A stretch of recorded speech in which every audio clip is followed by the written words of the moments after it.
नमस्कार दोस्तों, स्वागत है आपका एक बार फिर से दिव्य एग्जाम के इस प्लेटफॉर्म पे। आज हमारी टॉपिक है 2011 का सेंसस यानी 2011 की जनगणना का संपूर्ण विश्लेषण हम आपके साथ करेंगे। लेकिन उससे पहले मैं आपसे 2-3 क्वेश्चन पूछना चाहूँगा। और बच्चों, इस क्वेश्चन को ध्यान से देखना। इस वीडियो यानी इसको पढ़ने के बाद आपको समझ में आएगा। ये पहला क्वेश्चन है आपके सामने स्क्रीन पे कि वह कौन सा राज्य है जो जनसंख्या और क्षेत्रफल के हिसाब से दूसरे नंबर पे है। ये क्वेश्चन आपको बताने हैं। दूसरा क्वेश्चन आपको ये बताना है इस लेक्चर को समाप्त होने के बाद कमेंट जरूर करिएगा, ठीक है, कि जनसंख्या घनत्व में यूपी का कौन सा स्थान है।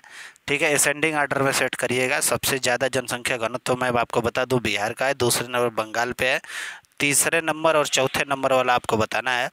फिर तीसरा क्वेश्चन है कि पिछले 110 सालों में सबसे उच्चतर स्तर का लिंगानुपात किस राज्य ने हासिल किया है। और हासिल करने के बाद भी यानी सबसे उच्चतर लिंगानुपात उसका हो गया, उसके बावजूद भी भारत के राज्यों में सबसे अंतिम है। भारत के राज्यों में सबसे अंतिम है, यानी कि 110 सालों में उसके लिंगानुपात का जो है कि रेशियो इस समय सबसे हाई लेवल पे है, यानी कि लिंगानुपात उसका अच्छा है। लिंगानुपात का मतलब हम बताएंगे बच्चों, स्त्री पुरुष के अनुपात को लिंगानुपात कहते हैं। इसको हम विस्तृत रूप से आपको समझाएंगे। अब हम आपका अपना लेक्चर शुरू करेंगे। ध्यान से देखिएगा, ये वीडियो आपको पसंद आएगी, ज़रूर पसंद आएगी। आप किसी भी लेवल का एग्ज़ाम देते हो, यूपी पीसीएस, आरओ यारो, यूपीएससी के एग्ज़ाम दें, चाहे आप वनडे एग्ज़ाम दें, ये जनगणना और जनांकिकी एवं जनगणना से आपसे 1 से 2-3 क्वेश्चन पूछे जाते हैं। तो ये इंपॉर्टेंट और रेलेवेंट टॉपिक है बच्चों, इसको ध्यान से देखिएगा। हम स्टार्ट करते हैं जनांकिकी एवं जनगणना के बारे में। भारत 121 करोड़ जनसंख्या के साथ चीन के बाद विश्व में दूसरा सर्वाधिक जनसंख्या वाला देश है। एक बात ध्यान रहे, हम सेंसस 2011 की बात कर रहे हैं, जनगणना 2011 की।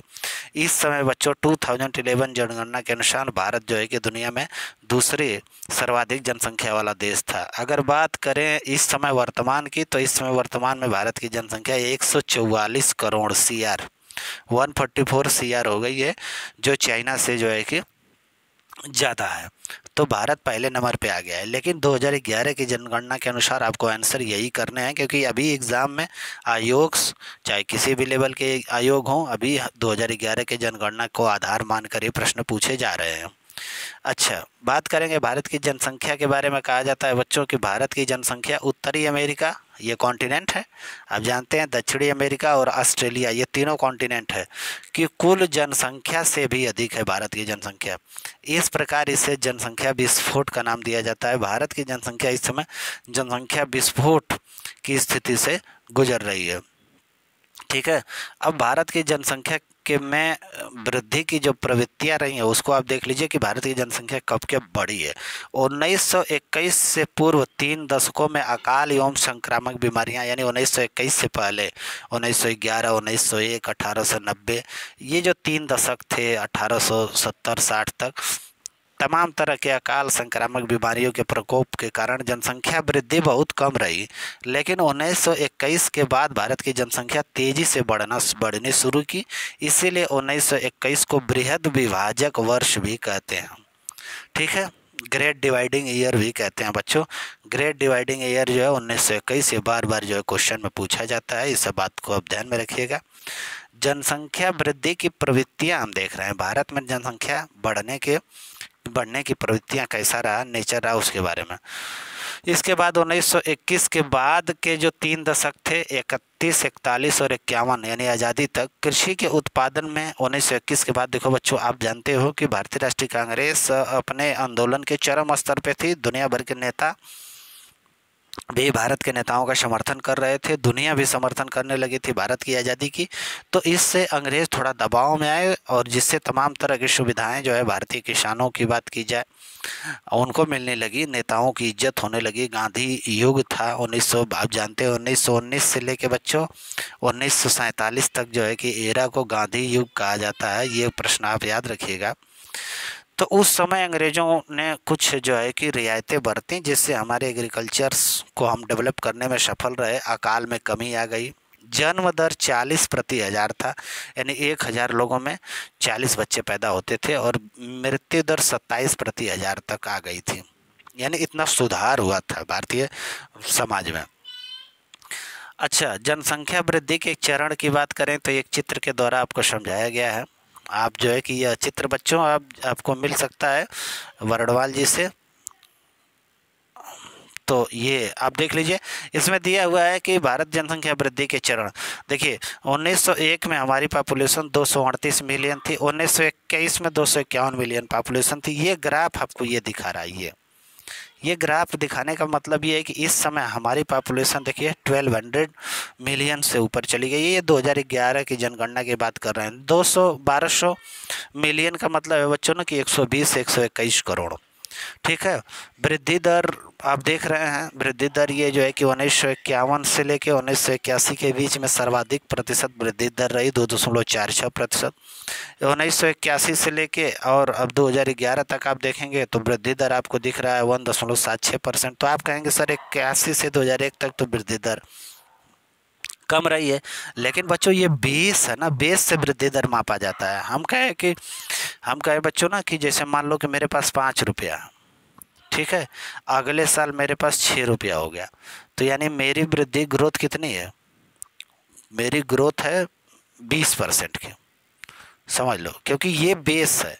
इस बेस पर जो है कि 1 रुपये की वृद्धि हुई यानी 20% की वृद्धि हुई। लेकिन बच्चों आप बताओ, आपका बेस 100 है और आप में जो है कि वृद्धि 20% की कर दी जाए तो कितना हो जाएगा? 20% की वृद्धि का मतलब है कि 120। ठीक है।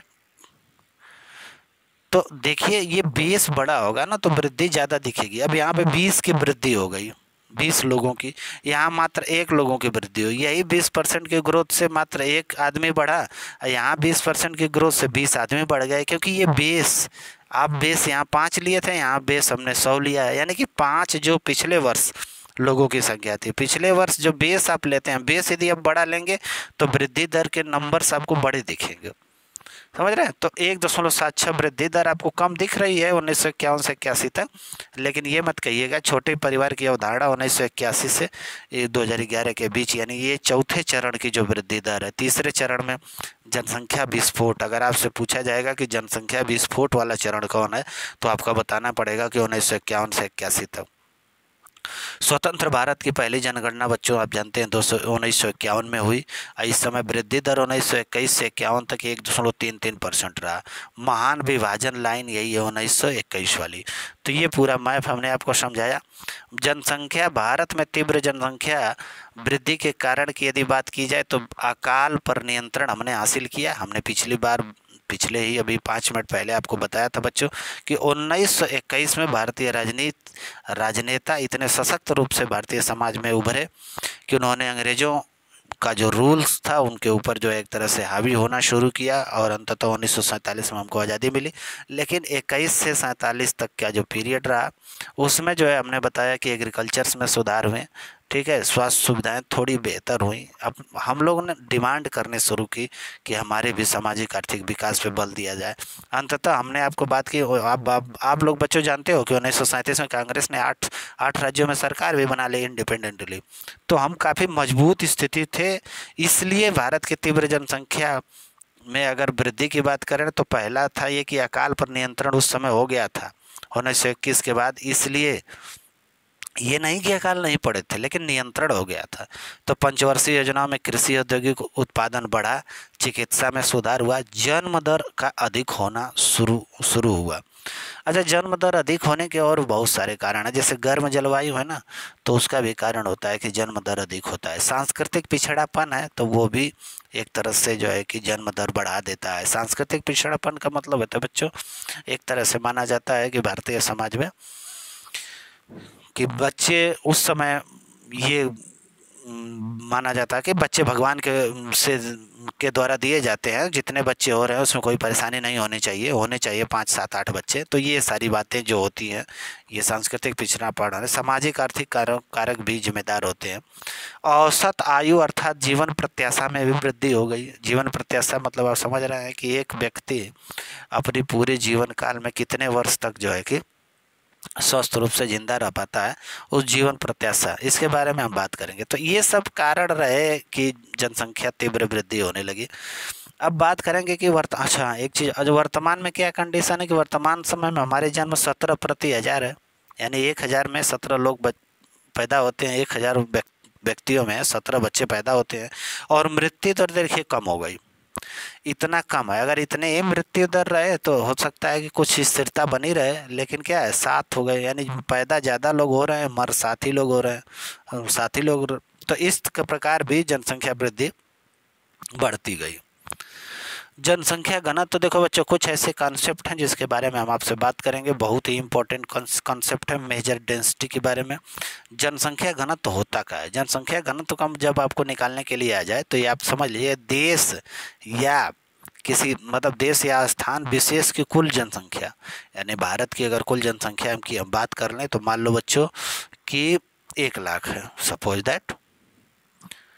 तो कुल जनसंख्या और नीचे क्या रखना है, उससे अपान देश या स्थान विशेष की कुल भौगोलिक क्षेत्रफल। तो इसके नीचे इसका क्या रख लेना है, क्षेत्रफल रख लेना। अब क्षेत्रफल आप कुछ भी रख लीजिए, सपोज दैट अब मैं रख लेता हूँ 500 स्क्वायर किलोमीटर है, 1000 स्क्वायर किलोमीटर, मान लो 1000 रख लेता हूँ। तो देखो हमारी जनसंख्या घनत्व तो कितना निकल के आती है, 3 जीरो से ये 3 जीरो डिवाइड हुआ तो जनसंख्या घनत्व तो हमारा निकल के आया 100 व्यक्ति प्रति वर्ग किलोमीटर, यानी कि 1 वर्ग किलोमीटर ये 1 वर्ग किलोमीटर में 100 लोग रहते हैं। तो कुल जनसंख्या अपान कुल क्षेत्रफल से जनसंख्या घनत्व निकाला जाता है। लिंगानुपात निकालने का सबसे अच्छा फार्मूला है कि लिंगानुपात में स्त्रियों की संख्या अपान पुरुषों की संख्या इंटू 1000 कर दीजिए, आपका लिंगानुपात निकल आएगा। ठीक है बच्चों। तीसरी बात है कि अगर शिशु लिंगानुपात निकालना है तो शिशु लिंगानुपात 0 से 6 वर्ष तक के बच्चे आते हैं। इसमें क्या है कि वही है, स्त्रियों अपान पुरुष था तो इसमें बालिकाओं की संख्या अपान बालकों की संख्या, लेकिन उन्हीं संख्या को लेना है जो 0 से 6 वर्ष तक है, इंटू 1000 ही करने हैं। ठीक है, तो इससे आपका शिशु लिंगानुपात निकल आएगा। अगर 10 की वृद्धि दर निकालना है, decadal growth rate. Decadal growth rate होता क्या है, 10 की वृद्धि दर, यानी 10 दशक में यानी 10 सालों में जो वृद्धि हुई है। तो इसमें जो है कि वर्तमान जनसंख्या माइनस पूर्व जनसंख्या करके, हाँ, वर्तमान जनसंख्या माइनस पूर्व जनसंख्या अपान जो है कि पूर्व जनसंख्या, ये इसके नीचे लिख लीजिए अपान पूर्व जनसंख्या इंटू आप जो है कि 100 कर लीजिएगा, नहीं इंटू 100 पूर्व जनसंख्या, यानी वही है, वही फार्मूला है, वर्तमान जनसंख्या माइनस पूर्व जनसंख्या अपान पूर्व जनसंख्या इंटू 100। इससे आपका 10 की वृद्धि दर यानी कि डिकेडल ग्रोथ रेट निकलकर सामने आ जाएगा। ठीक है, देखो एक बात, जैसे आप ना करते ना नहीं हो कि देखो ये आप करते हैं ना परसेंटेज आपको प्रॉफिट निकालना होता है तो SP माइनस CP अपान CP इंटू 100 करते हो ना, बस वही है डिकेडल ग्रोथ रेट में। अगर किसी भी देश की 10 की वृद्धि दर निकालनी हो तो वर्तमान जो पॉपुलेशन है माइनस कर देना पूर्व जनसंख्या, यानी कि पिछले, यानी जैसे मान लो मुझको 2011 के निकालने हैं तो हम जो है क्या करेंगे, वर्तमान जनसंख्या 2011 का ले लेंगे, मान लो कि 500 है, पूरे देश में 500 लोग रहते हैं। अच्छा, माइनस पूर्व जनसंख्या 2001 वाले जो है जनगणना का हम लेंगे पूर्व जनसंख्या, मान लो 2001 वाली जनगणना में टोटल कितने लोग थे, 400 लोग थे। अपान क्या रखेंगे, वही पूर्व यानी 400, यही बेस है, इंटू 100 कर देंगे। ठीक है, तो आप इसको सॉल्व करेंगे, 100 अपान 400 इंटू 100 कर लेंगे, 00 से 00 कट जाएगा, 100 अपान 400 था तो ये 4 बचा, तो ये 25 टाइम में कट जाएगा, यानी 25 बार में, तो 25% की 10 की वृद्धि दर आएगी। तो ये तरीका होता है 10 की वृद्धि दर निकालने का। अब आगे बढ़ेंगे, साक्षरता दर निकालना है बच्चों, तो साक्षरों की संख्या अपान 7 वर्ष से अधिक आयु वाली जनसंख्या इंटू 1000। क्यों? क्योंकि 7 वर्ष या उससे अधिक आयु की जनसंख्या में साक्षरों का प्रतिशत जनसंख्या को ही साक्षरता दर कहा जाता है। ये परिभाषा यानी डिफिनेशन आपसे पूछ दे तो 7 वर्ष से अधिक या अधिक आयु की कुल जनसंख्या में साक्षरों का प्रतिशत जनसंख्या को ही साक्षरता दर कहा जाता है बच्चों। और साक्षरता दर निकालने, लिटरेसी रेट अगर आपको फाइंड करने हैं तो आप जो है कि जितने लिटरेट लोग हैं उनकी पॉपुलेशन अपान 7 एवं जो पॉपुलेशन है इंटू 1000 करेंगे तो लिटरेसी रेट निकल आएगा। एक बात और है, जैसे निरक्षर में, अच्छा ये तो आप देख लेना, नगरीय क्षेत्र की परिभाषा में आप समझ लीजिए कि नगरीय क्षेत्र किन्हें कहा जाता है। ये सारी टर्मिनोलॉजी हम आपको बता रहे हैं ताकि आगे वाले आगे जो हम बढ़ाएंगे, जो आपको बातें बताएंगे, जो लेक्चर्स का शेष पार्ट है वो अच्छे से आपको समझ में आए। तो नगरीय क्षेत्र कहा जाता है कि 2011 की जनगणना के अनुसार क्या नियम है कि नगर पालिका, नगर निगम और छावनी बोर्ड यानी कैंटोनमेंट बोर्ड या अधिसूचित कस्बा क्षेत्र समिति आदि शामिल हो। जैसे नगरीय क्षेत्र के अंतर्गत आते हैं, इनमें 3 शर्त है। नगरीय क्षेत्र आपको अगर अपने एरिया को नगरीय क्षेत्र घोषित करवाना है तो आपको 3 चीज़ें करनी पड़ेगी। सबसे पहले कि आपके जो है न्यूनतम जनसंख्या 5000 हो। दूसरी बात कि जो कार्यशील पुरुष हैं, जो काम करने वाले लोग हैं, 18+ जितने कार्यशील पुरुष हैं, उसमें से न्यूनतम 75% लोग गैर कृषि कार्यों में लगे हों, यानी एग्रीकल्चर नहीं करते हों। गैर कृषि कार्य का मतलब ना एग्रीकल्चर करते हो, ना पशुपालन करते हो, ना और एग्रीकल्चर से रिलेटेड कोई काम करते हो। तो 75% लोग जो है कि अपना बिजनेस, व्यापार, धंधा, दुकान वगैरह काम वगैरह करते हैं, 75% लोग। और साथ ही जनसंख्या घनत्व तो कम से कम 400 व्यक्ति प्रति वर्ग किलोमीटर भी होनी चाहिए। जनसंख्या घनत्व तो बताएं हम कैसे फाइंड करेंगे, तब जाके आपको नगरीय यानी अर्बन एरिया का जो है कि सर्टिफिकेट मिलेगा। इस बात को ध्यान देना है, ठीक है। शहर किसे कहते हैं बच्चों? तो 1 लाख या इससे अधिक की जनसंख्या वाले नगरों को शहर कहा जाता है। 8वां कॉन्सेप्ट है कार्य सहभागिता दर। क्या होता है? वर्क पार्टिसिपेशन रेट, यानी कुल जनसंख्या के तुलना में कुल कर्मियों प्लस अल्पकालिक कर्मी, ये छोड़ो, कुल जनसंख्या की तुलना में कुल कर्मियों के प्रतिशत को ही कार्य सहभागिता दर यानी WPR कहा जाता है। यानी कि कुल जनसंख्या की तुलना में कुल कर्मियों, जैसे मान लो आपके गांव की कुल जनसंख्या 100 है, लेकिन काम करने वाले लोग कितने हैं बच्चों? बस 40। बाकी 60 लोग बैठ के खाते हैं, यही लोग नौकरी करते हैं, तो बाकी ये 60 लोग इसमें से जो बचे वो बैठ के खाते हैं। तो कुल जनसंख्या की तुलना में कुल कर्मियों के प्रतिशत, तो इनका 40 लोगों का परसेंटेज कितना निकला? 100 का 40% ही निकला टोटल पॉपुलेशन में। तो इतने को जो है कि कार्य सहभागिता दर कहते हैं, यानी 40% कार्य सहभागिता दर है। जनसंख्या प्रक्षेपण की बात करेंगे पॉपुलेशन प्रोजेक्शन में, ये कहा जाता है कि प्रजनन, मृत्यु, प्रवास में दी गई प्रवृत्तियों के आधार पर किसी भावी तिथि पर जनसंख्या में संभावित आकार का अनुमान लगाना ही जनसंख्या प्रक्षेपण कहलाता है। एक है पॉपुलेशन ट्रैप यानी जनसंख्या जाल। जब जनसंख्या की वृद्धि दर अर्थव्यवस्था की संभाव्य समृद्धि दर से अधिक हो जाए तो धनात्मक समृद्धि दर के बावजूद भी प्रति आय में गिरावट होगी। ऐसी स्थिति को जनसंख्या जाल कहते हैं। जैसे मैं आपको एक बात बता दूं बच्चों, जनसंख्या जाल से कौन सी कंट्री गुजर रही है? इंडिया खुद ही गुजर रही है। देख लो कैसे, क्योंकि इसमें क्या होता है ना कि जनसंख्या, आपके देश की जनसंख्या मान लो 500 है, ठीक है, और ये 20% जनसंख्या की ग्रोथ हो रही है, ठीक है। उसके बाद ये मान लो जनसंख्या 600 हो गई, लेकिन इसी रेट से इकॉनमी भी आपकी ग्रोथ कर रही है, इकॉनमी ग्रोथ कर रही है, लेकिन उतनी स्पीड से नहीं है। 20% की ग्रोथ है, या मान लो इकॉनमी 10% की ग्रोथ कर रही है, ठीक है। तो धनात्मक समृद्धि ग्रोथ दर तो है ही, लेकिन उस हिसाब से प्रति आय में जो है कि यानी प्रति व्यक्ति, यानी 500 लोग मान लो 100 रुपये कमाते हैं बच्चों, तो ये हो गया आपका 50,000, ठीक है। लेकिन आने वाले समय में टोटल जनसंख्या हो गई आपकी 1000, हाँ, और 50,000 की जगह लोग कमा कितना रहे हैं? मान लो 60,000, ठीक है। तो अब क्या हुआ क्या कि 50,000 से लोग बस 60,000 कमा रहे हैं, हो गए हैं 1000, तो यानी 6,000 प्रति व्यक्ति हो गई। पहले प्रति व्यक्ति कितना थी? पहले प्रति व्यक्ति मान लो 10,000 थी, अब प्रति व्यक्ति कितना हो गई? 6,000। तो वृद्धि तो हुई, समझ रहे हैं, लेकिन प्रति व्यक्ति आय में गिरावट हो गई, तो इसको जनसंख्या जाल कहते हैं। 2011 की जनगणना में आप देख लो बच्चों, इसमें आपको एक बात ध्यान देनी है कि यहाँ पे दिया हुआ है उत्तर प्रदेश को हाईलाइट किया गया है। इसकी दशकीय वृद्धि दर 20% रही 2011 में, और ये जो है कि भारत की कुल जनसंख्या की 16.5% है।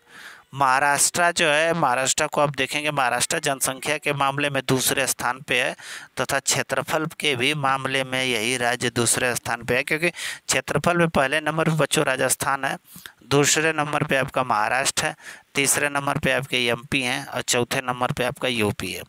पॉपुलेशन में भी महाराष्ट्र दूसरे नंबर पे है, पहले नंबर पे यूपी, दूसरे नंबर पे महाराष्ट्र है, तीसरे नंबर पे बिहार है आपकी पॉपुलेशन में, ध्यान दीजिएगा, चौथे नंबर पर आपका बंगाल है। तो ये कुल पॉपुलेशन, और यूपी की ग्रोथ रेट 16.5%। यदि बात की जाए बच्चों ना, ये पूरी जो इंडिया की पॉपुलेशन है उसका 16.5% यूपी की जनसंख्या है। हम 10 की वृद्धि की बात कर रहे थे कि 20.2% 10 की वृद्धि के साथ, यानी 2001 की तुलना में 2011 में 20% की वृद्धि पॉपुलेशन में हुई थी उत्तर प्रदेश में। तमिलनाडु में देखिए 4.9, केरल में भी 4.9, राज्यों में सबसे कम इन्हीं दोनों के हम, ठीक है। अच्छा, इनसे भी कम यानी तमिलनाडु और केरल से भी कम किसका है बच्चों? नागालैंड का है। तो नागालैंड का जो है कि ग्रोथ किस में चला गया? नेगेटिव में, -0। तो आपसे पूछा जाएगा कि वह कौन सा राज्य है जिसने 10 की वृद्धि दर में नकारात्मकता दर हासिल की है? तो नकारात्मक यानी नेगेटिव में चला गया, 0.6, -0.6। ठीक है बच्चों। अगर सबसे अधिक वृद्धि किसने की तो 55.9% के साथ जो है कि आपका दादरा नगर हवेली है। और अगर राज्यों की बात करें बच्चों, तो सबसे ज़्यादा अगर राज्यों की बात करें तो आपका जो है कि मेघालय है। मेघालय पे आ जाइए। ये देखो, राज्यों की बात करेंगे तो मेघालय एक ऐसा राज्य है जिसने 10 की वृद्धि दर सबसे ज़्यादा 27.82% हासिल की है। और यूटी यानी केंद्र शासित प्रदेश में सबसे एक नंबर पे आपका जो उनको दादरा नगर हवेली है। राज्यों में नेगेटिव ग्रोथ रेट नागालैंड ने हासिल किया है, उससे कम दो लोग हैं, केरल और तमिलनाडु। इनकी जनसंख्या 4.9% की ग्रोथ के साथ बढ़ी है, ठीक। यूपी की आपको हमने बताई दी। अब हम आगे बढ़ेंगे बच्चों। आगे लिंगानुपात की प्रवृत्ति कैसे बढ़ी है देख लो। 1951 में जब आज़ाद हुआ था भारत, तो भारत का लिंगानुपात 946 था, यानी 946 महिलाएं थी 1000 पुरुषों पर, यानी 1000 पुरुष थे तो 946 महिलाएं थी। आज 2011 में आप देखेंगे तो 943 है, और 1951 में 946 था। यानी कि आप ये कह लीजिए कि आज़ादी के बाद सबसे अच्छा प्रदर्शन 2011 में ही रहा। बाकी देखो ये 933, 926, 934, 930, यानी सबसे कम 1971 के समय पे 930 रहा। 930 देखो कभी नहीं रहे बच्चों, 1901 में 972 रहा। तो बात करेंगे सबसे कम लिंगानुपात दर कब रहा, तो 1971 में रहा। आज़ादी के समय कब रहा, तो ये 1946 में रहा। आज़ादी के बाद ये कौन सी जनगणना है, तो पहली, दूसरी, तीसरी, चौथी, पाँचवीं, छठवीं और ये 7वीं। आज़ादी के बाद की ये 7वीं जनगणना।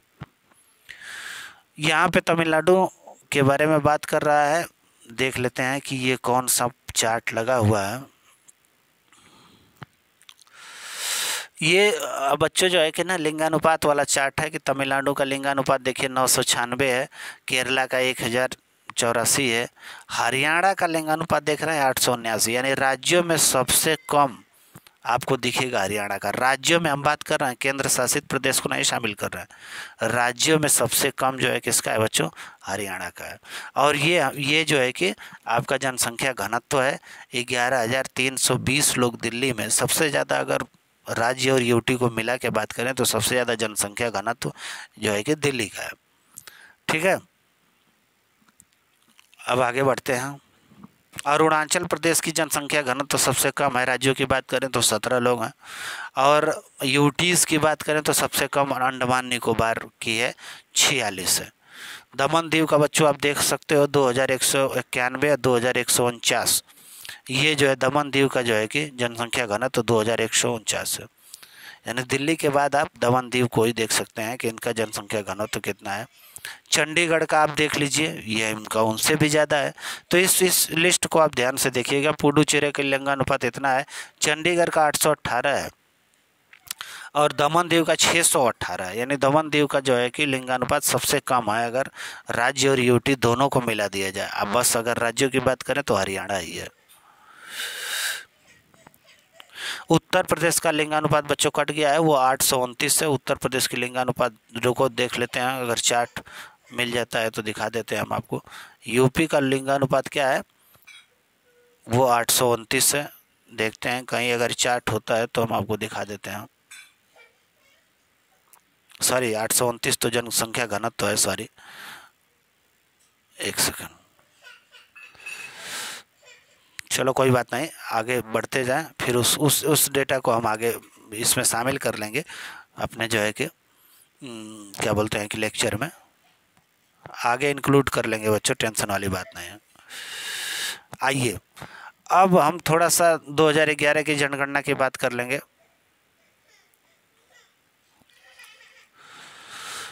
भारत की जनगणना 2011 की बात करें तो पहले जनगणना 1872 में लॉर्ड मेयो के कार्यकाल में हुई, परंतु 1881 से लॉर्ड रिपन ने इसे नियमित कर दिया। डब्ल्यू.सी. प्लाउडेन ने भारत के प्रथम जनगणना आयुक्त थे बच्चों। डब्ल्यू.सी. प्लाउडेन स्वतंत्रता के बाद यह भारत की 7वीं जनगणना है, हमने आपको बताया, जिसे 2010 के बीच में पूरा किया गया। 21वीं सदी की यह दूसरी जनगणना है। हम 2011 की जनगणना की बात कर रहे हैं, बार बार ध्यान रहे, 2011 की जनगणना की बात कर रहे हैं बच्चों, ठीक है। यह 2011 की जनगणना 21वीं सदी की दूसरी जनगणना है। इसके आयुक्त तो श्री सी चंद्रमौली जी थे और इसका शुभंकर एक प्रगणक शिक्षक को बनाया गया था, शिक्षिका को, प्रगणक शिक्षिका थी, उसकी शुभंकर इसको बनाया गया था। और 2011 की जनगणना का जो ध्येय वाक्य था वो था हमारी जनसंख्या हमारा भविष्य। ये याद रखिएगा, इसका एक तरह से स्लोगन था, हमारी जनसंख्या हमारा भविष्य। जनगणना के अगर अंतिम आंकड़ों की बात किया जाए तो ये मार्च 2011 में आया बच्चों। इस समय भारत की जनसंख्या बताई गई 121 करोड़ 8,54,977 बताई गई 2011 की जनगणना का फाइनल डेटा। और कहा जाता है कि यह जो 121 करोड़ की पॉपुलेशन 2011 में भारत की आई, यह जनसंख्या America, Indonesia, Brazil, Pakistan, Bangladesh, Japan की सम्मिलित जनसंख्या के भी बराबर है। सोच लीजिए, यह विश्व की कुल जनसंख्या की 17.5% है। 2011 की जो हमारी जनसंख्या 121 करोड़, वह विश्व की कुल जनसंख्या का 17.5% है।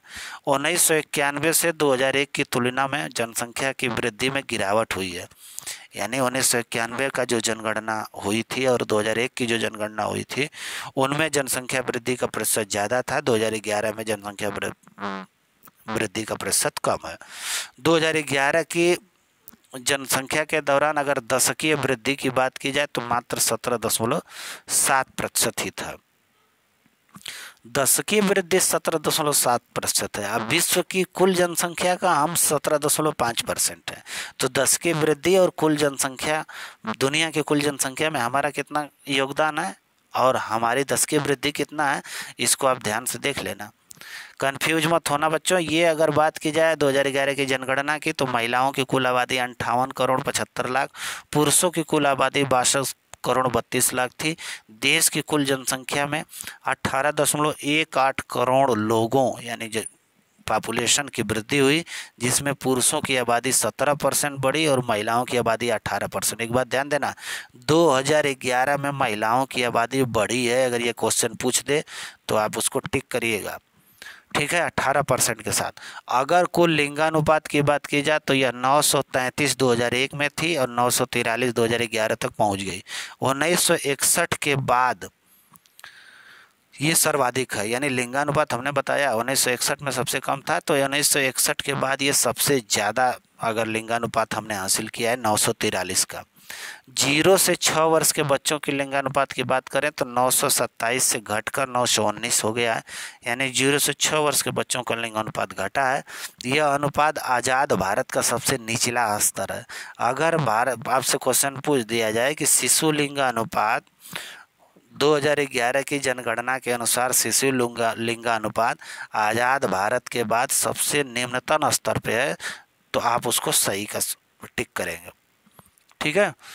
919 हो गया है, तो 927 से कितना हो गया है, 919 हो गया है। यह अनुपात आज़ाद भारत से का सबसे निचला स्तर है। महिलाओं की साक्षरता में 12% की वृद्धि हुई है, ध्यान देना है, और पुरुष की साक्षरता में 7% की वृद्धि हुई है, ठीक है। यानी महिलाएं अब तेज़ी से पढ़ाई लिखाई कर रही हैं।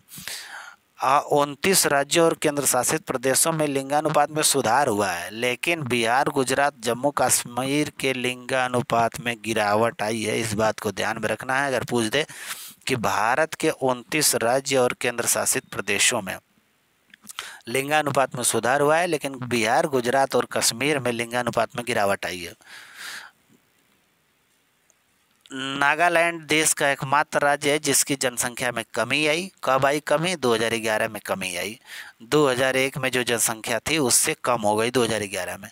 पिछले दशक में सर्वाधिक जनसंख्या वृद्धि दर नागालैंड की ही थी। यानी 2001 में अगर जनसंख्या वृद्धि की बात की जाए सभी राज्यों की, तो उसमें नागालैंड सबसे ज़्यादा जनसंख्या वृद्धि दर किया था। लेकिन 2011 आते आते इनको ज्ञान की प्राप्ति हो गई और इन्होंने जनसंख्या वृद्धि दर इतना कम कर दी, कम कर दी कि माइनस में ये लोग पहुंच गए, नकारात्मक वृद्धि। मुंबई के समीप बच्चों एक ठाणे जिला है, थाना उसको कहते हैं, वो सबसे अधिक आबादी वाला जिला है। भारत में जन्म दर में गिरावट आई है, जो 2001 में जन्म दर थी 15.9% से गिरकर 2011 में जन्म, यानी बच्चे पैदा कम हो रहे हैं।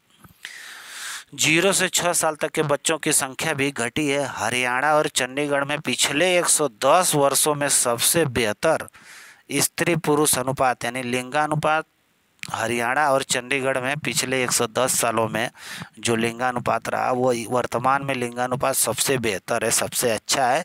इसके बावजूद भी ये राज्यों में सबसे अंतिम है बच्चों, जो हरियाणा का 879 है और आपका चंडीगढ़ का 818 है। फिर भी ये जो है कि बच्चों अब पूरे इंडिया के सभी राज्यों में सबसे लास्ट राज्य कौन सा है? हरियाणा है। यूटी की बात नहीं, यूटी में नहीं लास्ट है, यूटी में तो ये चंडीगढ़ 818 इनसे भी कम है दमनदीव का। सर्वोच्च लिंगानुपात की बात करें तो केरला का लिंगानुपात है, उसके बाद पुडुचेरी का आप देख रहे हैं सबसे कम लिंगानुपात। देखो बताया दमनदीव का 618 है, चंडीगढ़ का 818 बता चुके हैं। अरुणाचल के कुर्ग जिले में और पुडुचेरी का यनम जिला जनसंख्या वृद्धि दर सबसे अधिक रही है 2011 वाला साल। जनसंख्या घनत्व की दृष्टि से पश्चिम बंगाल का 1028 और बिहार का 11। अगर जनसंख्या घनत्व की बात करें तो सबसे पहले नंबर पे बिहार है बच्चों, दूसरे नंबर पे बंगाल है और तीसरे नंबर पर केरला है। यानी कि बिहार पहले नंबर, दूसरा बंगाल, तीसरे नंबर पर केरल और चौथे नंबर पर बच्चों यूपी है। किसमें? जनसंख्या घनत्व में। गड़बड़ मत करना, इस बार आरओ के एग्जाम में ये क्वेश्चन पूछा था। भारत में जाति जनगणना 1881 में शुरू हुई थी बच्चों, जाति आधारित जनगणना, लेकिन 1931 के बाद इसे बंद कर दिया। पुनः 2011 में इसे फिर से शुरू किया गया। 2011 की जनगणना जो जाति जनगणना पर आधारित थी, इसमें जो लोग थे जिनके घर जनगणना अधिकारी गए जनगणना करने के लिए, उनसे कुल 29 क्वेश्चन पूछे गए। अब पहली बार बच्चों इस जनगणना में किन्नर को अन्य श्रेणी में रखा गया, न मेल में न फीमेल में। ये जो आप पेजेस देख रहे हैं ना, इस एक एक पेजेस का एक एक फैक्ट इतना इम्पोर्टेंट है कि आपको ध्यान में रखना, ठीक है। अब आगे चलते हैं। ये भी बात है कि देश की कुल जनसंख्या यहाँ थोड़ा समेट गया है बच्चों। यहाँ से न्यूनतम अनुसूचित जाति जनसंख्या की बात की जाए तो उत्तर प्रदेश एवं मिजोरम में सर्वाधिक और न्यूनतम प्रतिशत अनुसूचित। अच्छा चलो इस वाले पेज को हम ध्यान देंगे।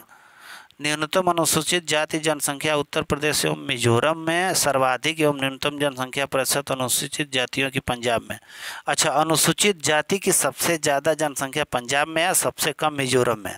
अगर अनुसूचित जाति के लिंगानुपात की बात करें तो यह 945 है। यहाँ से ध्यान से देखिए, साक्षरता 37.41% है। प्रतिशत में बात करें तो भारत में नागालैंड, अंडमान निकोबार और लक्षद्वीप में अनुसूचित जातियां नहीं पाई जाती हैं, इस बात को ध्यान देना है। नागालैंड, अंडमान निकोबार और लक्षद्वीप में अनुसूचित जातियां बिल्कुल ही नहीं पाई जाती हैं।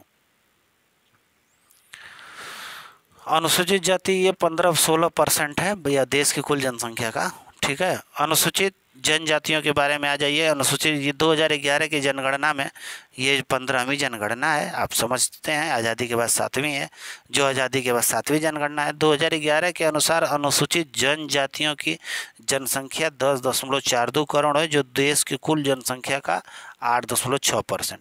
यानी हमने बताया बच्चों एससी जो है वो करीब 16% के करीब है, और एसटी आपके कितने हैं? यानी अनुसूचित जनजाति को एसटी कहा जाता है और अनुसूचित जाति को एससी कहा जाता है। तो एसटी लोग भाई कितने हैं? 8.6% है। इनकी संख्या कुल 10.42 करोड़ है। सर्वाधिक अनुसूचित जनजाति के मामले में मध्य प्रदेश पहले स्थान पे है और दादरा नगर हवेली यूटी में। अनुसूचित जनजातियों का लिंगानुपात 990 है। और सबसे ज़्यादा अगर लिंगानुपात अनुसूचित जनजाति की मानी जाए तो गोवा वाले एसटीओं की सबसे ज़्यादा लिंगानुपात है, और सबसे कम लिंगानुपात जम्मू कश्मीर के एसटी लोगों का है। धार्मिक जनगणना के बारे में कहा जाता है कि 2015 में महापंजीयक जनगणना आयुक्त ने धार्मिक जनगणना के आंकड़े भी जारी कर दिए। उनके अनुसार हिंदुओं की कुल संख्या 96.63 करोड़ है और मुसलमानों की कुल संख्या बच्चों 17 करोड़ है। अगर बात करें हिंदुओं की आबादी की तो 0.7% घटी है, जबकि मुसलमानों की आबादी 0.8% बढ़ी है। हिंदुओं का लिंगानुपात 939। अब भाई जनसंख्या तो आप समझ गए कितना परसेंट, 0.7% हिंदुओं की घटी है, 0.8% बढ़ी है। लेकिन लिंगानुपात कितना ही लोग मेंटेन कर रहे हैं, महिलाओं को बच्चियों को लोग मार रहे हैं। हिंदुओं का लिंगानुपात 939 है, मुसलमानों का 951 है, ईसाइयों का सबसे अच्छा है बच्चों 1023, सिखों का 903 है। हाँ, अगर 900 बौद्धों का 965 है, जैनियों का 954 लिंगानुपात। सबसे कम बच्चों सिख लोगों का है, ठीक है, सबसे अधिक ईसाइयों का है। अगर हिंदुओं में सबसे अधिक हिस्सेदारी वाले राज्य की बात देखो, हिमाचल प्रदेश में बच्चों 96% हिंदू रहते हैं, सबसे अधिक। वही सबसे कम हिंदू मिजोरम में आपको मिलेंगे। मुसलमानों में सबसे अधिक संख्या लक्षद्वीप में मिलेगा और सबसे कम जो है कि मिजोरम में मिलेगा मुसलमान। हिंदुओं में सबसे अधिक लिंगानुपात केरला में ही मिलेगा, 1077 है, और जबकि कम लिंगानुपात लक्षद्वीप मिलेगा। मुसलमानों में भी सबसे अधिक लिंगानुपात केरला में मिलेगा। यानी मुस्लिम हो चाहे हिंदू हो, केरल में सभी लोगों का एक साथ विकास हो रहा है। सारे, चाहे मुस्लिम हो चाहे हिंदू हो, किसी भी धर्म के लोग हों, उनका लिंगानुपात बेहतर है, यानी एजुकेशन का प्रभाव है। केरल में इतना 1125 है, जबकि सबसे कम लिंगानुपात मुसलमानों का सिक्किम में है। राष्ट्रीय जनसंख्या रजिस्टर एक स्पेशल पहल थी भारत सरकार की। इसमें ये कहा गया बच्चों की राष्ट्रीय जनसंख्या रजिस्टर एनपीआर बनाया जाएगा। 1955 की जो नागरिकता अधिनियम 1955 और नागरिकता नियमावली 2003 के अंतर्गत राष्ट्रीय जनसंख्या रजिस्टर को लाया गया। इसका उद्देश्य था ना कि देश के सभी नागरिकों का व्यक्तिगत रूप से विवरण इकट्ठा किया जाए और इसमें 15 वर्ष के ऊपर सभी लोगों के फोटोग्राफ तथा 10 उंगलियों का छाप लेना है। यानी 15 साल से ऊपर जितने भी लोग रहेंगे उनका एक फ़ोटो लिया जाएगा और साथ में उनके 10 उंगलियों का छाप लिया जाएगा, उनके व्यक्तिगत विवरण को इकट्ठा किया जाएगा, जिससे राष्ट्रीय जनसंख्या रजिस्टर तैयार होगा। और इसी के आधार पे ये जो डेटा लिया जाएगा सभी लोगों से, उंगलियों के छाप और फोटो वगैरह, इसी आधार पर डेटाबेस तैयार करने के बाद भारतीय नागरिकों को एक विशिष्ट पहचान संख्या जारी किया जाएगा। अगर केंद्र सरकार ने विशिष्ट पहचान संख्या के आधार पर आधार जारी करवाया, आधार नंबर यूआईडी आप जानते हैं, आधार नंबर जारी करें, जिनका लोगो आधार, जो आपका आधार कार्ड बना है ना बच्चों, 12 अंकों वाला आधार कार्ड, उसका जो लोगो है आप देखेंगे, लोगो वो चमकता पीला सूर्य और उसके बीच में उंगलियों का निशान है। आधार योजना की शुरुआत महाराष्ट्र के तेभाली गांव से हुई। यही पहला आधार गांव कहा जाता है क्योंकि यहाँ एक आदिवासी महिला रंजन को सबसे पहले आधार मिला था, पहली नागरिक बनी थी। आधार 12 अंकों का एक विशिष्ट पहचान संख्या होती है। इससे आप आधार से आप bank account, driving licence, passport, समझ रहे हैं, विदेशों में भी यह भारतीयों की पहचान बनाएगा आधार कार्ड। आधार कार्ड विश्व की सबसे बड़ी सूचना प्रौद्योगिकी परियोजना है। भारत की जनसंख्या नीति की बात कर ली जाए तो प्रथम जनसंख्या नीति का निर्माण बच्चों 1948 में हुआ था। प्रारंभ में जब पहली जनसंख्या नीति आई ना, तो प्रारंभ में परिवार नियोजन पे बल दिया गया। उसके बाद परिवार कल्याण की अवधारणा विकसित हुई। जनसंख्या नीति 2000 में कुछ इंपॉर्टेंट फैक्ट है, ये भी एमएस स्वामीनाथन समिति की रिपोर्ट के आधार पर इस नीति का निर्माण किया गया। इस एमएस स्वामीनाथन आपको और बहुत जगह दिखेंगे। किसानों की आय दोगुने की बात भी इन्होंने, इनकी समिति ने की है। तो एक आदमी कई सारे चीज़ों पे जो है कि रिपोर्ट तैयार करने की जिम्मेदारियां सरकार द्वारा दे दी जाती है। तो स्वामीनाथन रिपोर्ट जनसंख्या नीति 2000 का रिपोर्ट इन्होंने तैयार किया। इन्होंने लक्ष्य निर्धारित किया। पहला लक्ष्य इन्होंने कहा ना कि प्रजनन, शिशु की देखभाल की व्यवस्था, गर्भ निरोधक सुविधाएं, बुनियादी ढांचा, ये सारी चीज़ें विकसित किया जाए। मध्यकालीन लक्ष्य में इन्होंने कहा कि कुल प्रजनन दर 2.1% के प्रतिस्थापन स्तर पर लाना एकदम अनिवार्य किया जाए तथा मृत्यु दर के अनुपात को प्रति लाख 100 से कम करना इन्होंने निर्धारित लक्ष्य बनाया। दीर्घकालीन लक्ष्य के अंतर्गत इन्होंने कहा ना कि 2045 तक भारत को स्थिर जनसंख्या की प्राप्ति का लक्ष्य रखा। वास्तव में वो स्थिर जनसंख्या की प्राप्ति का लक्ष्य वर्तमान में सरकार ने 2070 रखा हुआ, इनकी रिपोर्ट कही थी। और 2026 तक लोकसभा की सीमा नहीं बढ़ाने का निर्णय जो है कि ये जनसंख्या नीति 2000 में आए बच्चों। हाँ, ये बात थी कि इसमें जो है कि आप थोड़ा सा देख लीजिए, टेबल है कि भारत में नगरीय प्रतिशत 31.1% लोग नगरों में रहते हैं, 17.7% हमने दशकीय वृद्धि दर हासिल की, ये बताए हैं। वार्षिक वृद्धि दर आपसे पूछा जाए तो ये 1.64% है। लिंगानुपात 943 प्रति हजार है। साक्षरता 73% है आज भारत की, जिसमें पुरुष साक्षरता 80.9 और महिला साक्षरता 64.6% है। अगर भारत के जनघनत्व की बात की जाए बच्चों तो 382 व्यक्ति प्रति वर्ग किलोमीटर में रहते हैं। ठीक है, ये कुछ महत्वपूर्ण आंकड़े हैं। अब बच्चों न्यूनतम जनसंख्या घनत्व तो आप देख लीजिए, हमने बताया अरुणाचल प्रदेश का सबसे कम है 17 है, उससे ज़्यादा थोड़ा सा अंडमान निकोबार का है, मिजोरम का 52 आप देख लीजिए। राज्यों में सबसे कम अरुणाचल, दूसरे नंबर मिजोरम है और सिक्किम का जो है 86 है। सर्वाधिक साक्षरता दर की बात कर ली जाए तो केरल में सबसे ज़्यादा 94% लोग साक्षर हैं। लक्षद्वीप का देख लीजिए, मिजोरम का 91.3%, राज्यों में दूसरे नंबर पे गोवा आपको दिखेगा, त्रिपुरा दिखेगा। सर्वाधिक पुरुष साक्षरता की बात की जाए तो फिर केरल, लक्षद्वीप, मिजोरम और गोवा, यही चारों, केरल, लक्षद्वीप, मिजोरम, गोवा, केरल, लक्षद्वीप, मिजोरम, गोवा, ये सर्वाधिक साक्षरता और पुरुष साक्षरता दोनों में है। न्यूनतम साक्षरता की बात की जाए बच्चों तो बिहार पहले नंबर पे, दूसरे नंबर पे आंध्र प्रदेश जिसमें मात्र 66%, अरुणाचल प्रदेश की इतना है, राजस्थान की 67 पॉइंट, यानी 4 ये स्टेट हैं जो सबसे कम साक्षरता दर हासिल करें। न्यूनतम पुरुष साक्षरता कहाँ है तो बिहार, अरुणाचल, आंध्र और मेघालय। ठीक है, अब सर्वाधिक महिला साक्षरता कहाँ कहाँ है तो वही केरल, मिजोरम, लक्षद्वीप और गोवा, ये आप याद रखिएगा। और न्यूनतम महिला साक्षरता में तो फिर वही बिहार आ जाएगा, राजस्थान आ जाएगा, झारखंड आ जाएगा। यहाँ की महिलाएं सबसे कम पढ़ी लिखी हैं, 51%, 52%, 55% बच्चों, इसको ध्यान से देख लीजिएगा, अपने मन में बैठा लीजिए। न्यूनतम दशकीय वृद्धि दर किसने हासिल की तो बात हुई थी कि नागालैंड ने नकारात्मकता हासिल की, केरल का 4.9%, लक्षद्वीप 6। न्यूनतम लिंगानुपात की बात की जाए तो देखो, दमन और दीव की बताए थे हम 618, दादरा नगर हवेली की 774 है, चंडीगढ़ की 818 हमने बताई थी, दिल्ली की देख लो बच्चों, ये हरियाणा की देखो, ये चारों यूटी जो है हरियाणा से भी कम है, हरियाणा से कम ये चारों यूटी हैं। दशकीय सर्वाधिक वृद्धि दर हमने बात की बच्चों, दादरा नगर हवेली ने 55.9% की जनसंख्या वृद्धि दर हासिल की, दमन दीव दूसरे नंबर पे, पुदुचेरी यानी यूटीज तीनों। अरुणाचल प्रदेश भी जनसंख्या वृद्धि दर अच्छा खासा हासिल कर रहा है, क्योंकि इस समय इसका जनसंख्या घनत्व 17 व्यक्ति पर किलोमीटर है, तो अब जनसंख्या वृद्धि बढ़ाएगा तो हो सकता है ये इंक्रीज हो जाए डेटा। सर्वाधिक लिंगानुपात वही केरल है, पुडुचेरी, तमिलनाडु, केरल का आप देख लीजिए, पुडुचेरी का, तमिलनाडु का। अच्छा, जनगणना 2021 में 2231 नए सेंसस टाउन बनाए गए बच्चों। सेंसस टाउन्स यानी जनगणना शहर नगर की बात होती है।